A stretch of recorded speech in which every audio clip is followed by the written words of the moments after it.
Las elecciones presidenciales de ayer en Perú tenían que servir para cerrar la crisis política desatada por los escándalos de corrupción destapados en la última legislatura. Sin embargo, el horizonte es poco halagüeño porque todo parece indicar que, si bien una mitad de los peruanos habrá encontrado un mesías, la otra mitad se opondrá encarnizadamente, dos extremistas.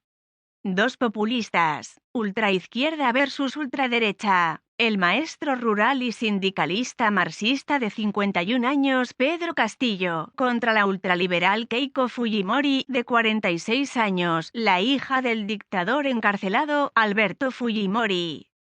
Las encuestas previas vaticinaban un empate con una ligera ventaja para Castillo, que se impuso en la primera vuelta con casi el 19% de los votos, frente a una Fujimori que en el último mes recortó distancias con su rival a gran velocidad tras quedar segunda en abril con algo más del 13%. El nombre del próximo presidente se conocerá a lo largo de este lunes, a no ser que la diferencia entre ambos sea muy estrecha.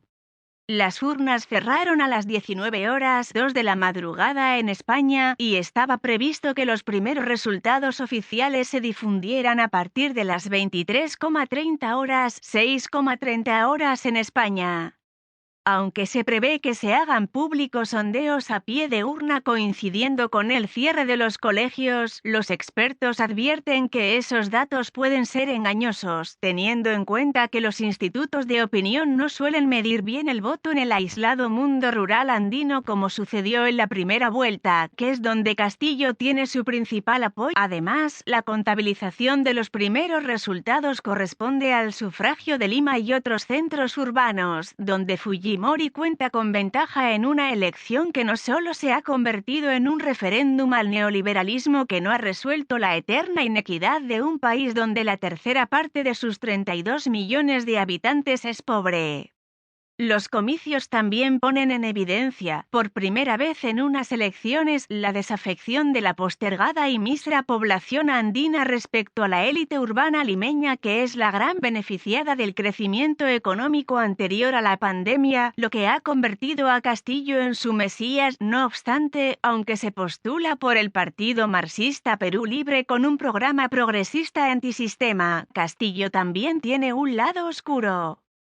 Junto a su proyecto de economía popular de mercados, la defensa de los pobres y el medio ambiente, el control de la actividad extractiva de los recursos naturales por parte de las multinacionales, la lucha contra la corrupción, el apoyo a la agricultura o la mejora de la sanidad y educación públicas, Castillo también encarna los valores más conservadores y católicos del mundo rural como la oposición al aborto y a los matrimonios homosexuales, o la mano dura con la delincuencia. Mientras tanto, Fujimori, que hasta hace 2 días era una apestada por el establishment, se ha convertido de la noche a la mañana en la única esperanza para mantener el sistema de libre mercado neoliberal, sin importar que esté procesada por corrupción, sin poder salir del país, habiendo cumplido 13 meses de prisión preventiva y con una petición de la Fiscalía de 30 años de cárcel.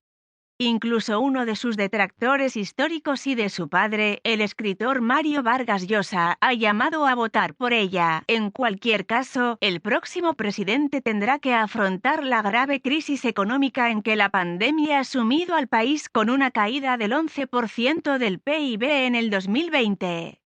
Los votantes de Castillo son precisamente quienes más se han visto afectados por el virus, ya sea porque subsisten con trabajos de una golpeada economía sumergida o por las carencias del precario sistema de salud, mucho más descarnadas en el ámbito rural y andino. 3 de cada 4 peruanos tienen empleos informales, es decir, que viven al día y sin cotizar a la seguridad social, un dato que explica el hartazgo de las clases más humildes con el sistema y allana el camino al discurso de Castillo. Perú es el país del mundo con más muertos de COVID por habitante, cerca de 190.000 fallecidos, después del reciente sinceramiento de los datos oficiales ante la posibilidad de un empate técnico que genere incertidumbre. Fujimori aseguró ayer que piensa respetar la voluntad popular, mientras que Castillo pidió cordura al pueblo peruano.